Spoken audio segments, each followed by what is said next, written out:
We are competing with a very desperate team. I just want to let you know, as members of parliament here, we have a good margin of about 11 members in the National Assembly. We have other members who are not sitting here, but they will vote for us. Maybe possibly another 15 or so, but maybe towards 20. So we will have a bigger margin in parliament, but let us not take anything for granted.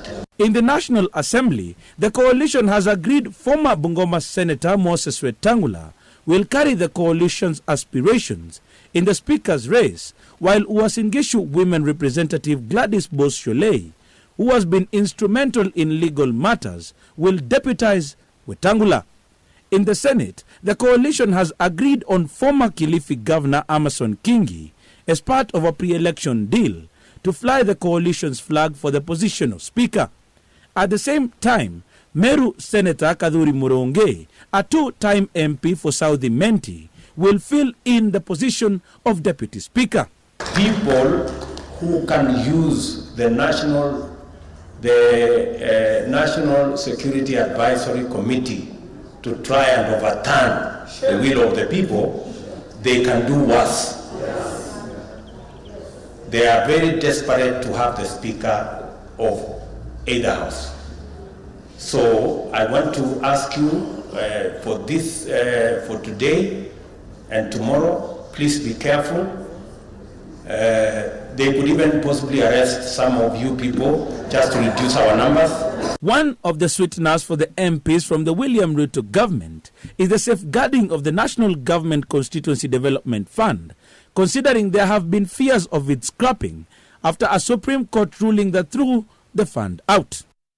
At the meeting, Ruto also outlined his agenda for Parliament, noting there were plans to reintroduce question time in an effort to engage the people's representatives and bring his government closer to Mwananchi's needs.